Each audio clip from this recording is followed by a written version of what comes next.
بسم الله الرحمن الرحيم الحمد لله رب العالمين والصلاة والسلام على أشرف الأنبياء والمرسلين نبينا محمد وعلى آله وأصحابه أجمعين وأشهد أن لا إله إلا الله وحده لا شريك له وأشهد أن محمدا عبده ورسوله صلى الله عليه وسلم أما بعد. Le din, la religion musulmane s'intéresse à tous les domaines de la vie. Eh bien, l'islam n'est pas un simple système religieux qui va codifier mes adorations.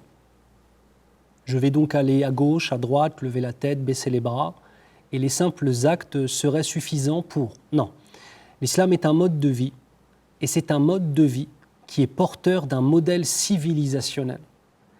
C'est-à-dire que l'islam va prendre en son sein toutes les dimensions de l'existence. La dimension personnelle, la dimension familiale, la dimension idéologique, la dimension morale. Nous allons même devoir revoir la définition de certains mots et de certains concepts.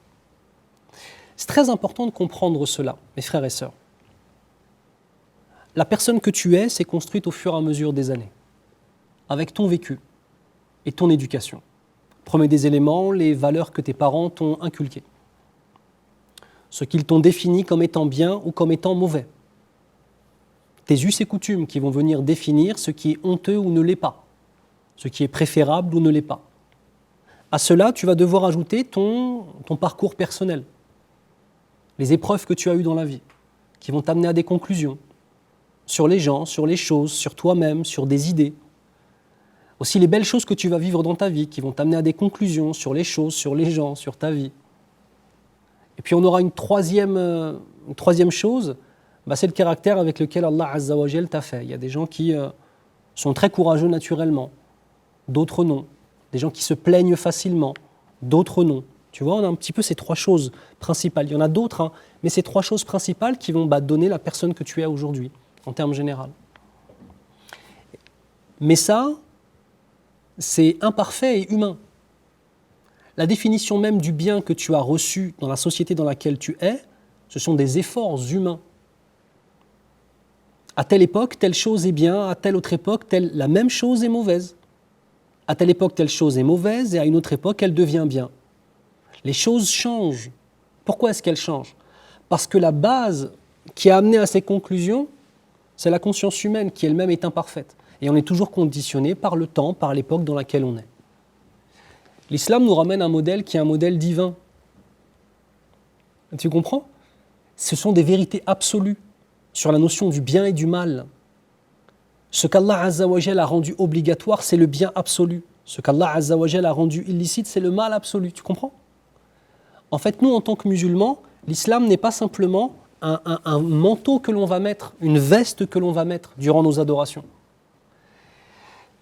Mais c'est quelque chose qui va rentrer dans nos poitrines et qui va rentrer dans nos consciences, et nous allons donc avoir un fikr islami, une façon de réfléchir qui se base sur les règles de notre din, la définition même du bien et du mal, la définition même de la justice et de l'injustice, la définition même du courage et de la lâcheté.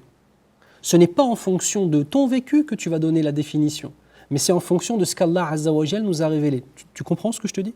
C'est une chose qui est une chose que l'humanité a toujours cherché à obtenir. La vérité absolue dans certaines notions. Eh bien, grâce à l'islam, nous l'avons. Nous avons le mode de vie parfait. Mais regarde, Allah, par sa miséricorde, ne s'arrête pas là. Ce n'est pas simplement Allah qui, dans le Coran, va nous donner des règles générales de moralité, avec des exemples à travers l'histoire des prophètes, alayhimus salam. Parce que ce qu'on rapporte de la vie des prophètes et des détails dans le Coran el-Karim, c'est assez limité, puisque forcément le Coran fait 600 pages, un peu plus que 600 pages. Le Coran fait 600 pages environ. Mais qu'est-ce que nous avons en fait ?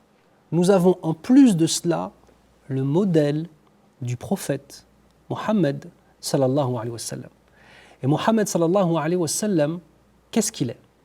Il est la concrétisation humaine de l'éducation coranique. Je répète, et c'est une notion qui est très importante. Il est la concrétisation humaine de l'éducation coranique. En imitant le prophète sallallahu alayhi wa sallam dans sa façon d'être, dans sa façon de réagir, même si on le peut dans sa façon de parler, nous allons par cette simple imitation nous rapprocher du modèle qui est le modèle qu'Allah Azza wa Jalla a donné. Le bien absolu, c'est possible de le trouver. La justice absolue, c'est possible de la trouver et de la déclarer. Est-ce que nous allons réussir à l'appliquer? Est-ce qu'elle sera appliquée dans des pays dits musulmans ou pas? C'est autre chose ça. Mais les principes sont des modèles et des vérités absolues. La religion musulmane, le din, s'intéresse à tout ce que nous avons. D'accord? C'est un véritable mode de vie. Ya Rabbal Alamin, qu'Allah nous élève, Ya Rabbal Alamin. De même, l'islam est donc, comme je vous disais, un modèle civilisationnel. Et même dans la morale des sciences, vous savez, les questions de bioéthique qui se posent aujourd'hui, ce sont des questions qui se posent depuis 1400 ans dans la communauté musulmane. Les règles dans la guerre, la Convention de Genève, avec l'interdiction de l'utilisation de certaines armes de destruction massive, avec l'interdiction de torturer les prisonniers, eh bien ces choses-là, nous n'avons pas attendu l'époque contemporaine pour les avoir en islam. Nous les avons depuis 1400 ans, avec l'interdiction dans une guerre d'avoir des dommages collatéraux et de faire en sorte que dans une guerre, il y ait des enfants ou des femmes ou des vieillards qui meurent à cause des troupes musulmanes. Nous avons même l'interdiction de déraciner les arbres en islam lors de la guerre. Ça dépendra des situations, mais la base, c'est celle-ci. Vous comprenez? Donc l'islam s'intéresse à tous les domaines de la vie. Et l'islam va avoir une influence dans tous les domaines de la vie.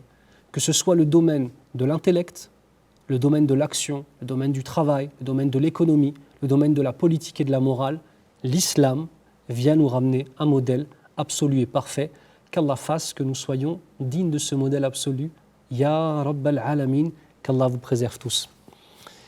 Wa sallallahu ala Muhammadin wa ala alihi wa ashabihi ajma'in.